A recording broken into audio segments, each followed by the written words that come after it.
జకర్యా గ్రంథము 10వ అధ్యాయము. కడవరి వానకాలమున వర్షము దయచేయుమని యెహోవాను వేడుకొనుడి. ప్రతివాని చేనిలోను పైరు మొలుచునట్లు యెహోవా మెరుపులను పుట్టించును. ఆయన వానలు మెండుగా కురిపించును. గృహదేవతలు వ్యర్థమైన మాటలు పలికిరి.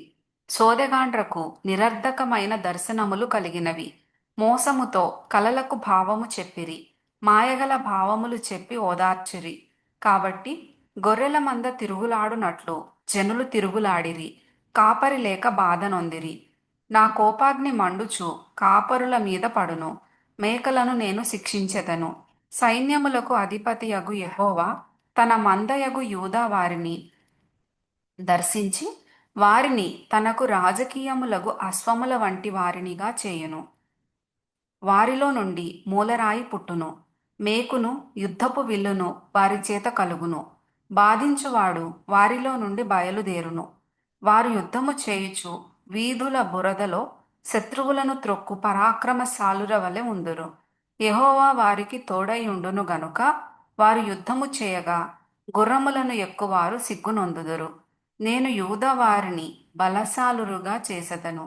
యోసేపు సంతతి వారికి రక్షణ కలుగజేసి వారికి నివాస స్థలము ఇచ్చెదను. నేను వారి ఎడల జాలిపడుదును. నేను వారి దేవుడనైన యెహోవాను. నేను వారి మనవి ఆలకింపగా నేను వారిని విడిచిపెట్టిన సంగతి వారు మరచిపోవుదురు.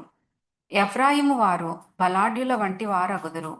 ద్రాక్షారస పానము చేయువారు సంతోషించున్నట్లు వారు మనస్సును ఆనందింతురు. వారి బిడ్డలు దాని చూచి ఆనందపడుదురు. యెహోవాను బట్టి వారు హృదయపూర్వకముగా ఉల్లసించుదురు.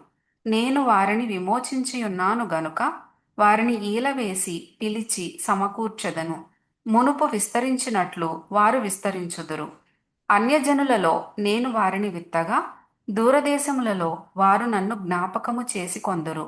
వారును వారి బిడ్డలును సజీవులై తిరిగి వత్తురు. ఐగుప్తు దేశములో నుండి వారిని మరల రప్పించి అషూరు దేశములో నుండి సమకూర్చి ఎక్కడనూ చోటు చాలనంత విస్తారముగా గిలాదు దేశములోనికిని లెబానోను దేశములోనికిని వారిని తోడ్కొని వచ్చెదను. యెహోవా దుఃఖ సముద్రమును దాటి సముద్ర తరంగములను అణచివేయును. నైలు నది యొక్క లోతైన స్థలములను ఆయన ఎండజేయును. అష్షూరియుల అతిశయాస్పదము కొట్టివేయబడును. ఐగుప్తీయులు రాజదండమును పోగొట్టుకొందురు. నేను వారిని యెహోవా యందు బలశాలురగా చేయుదును. ఆయన నామము స్మరించుచు వారు వ్యవహరింతురు. ఇదే యెహోవా వాక్కు.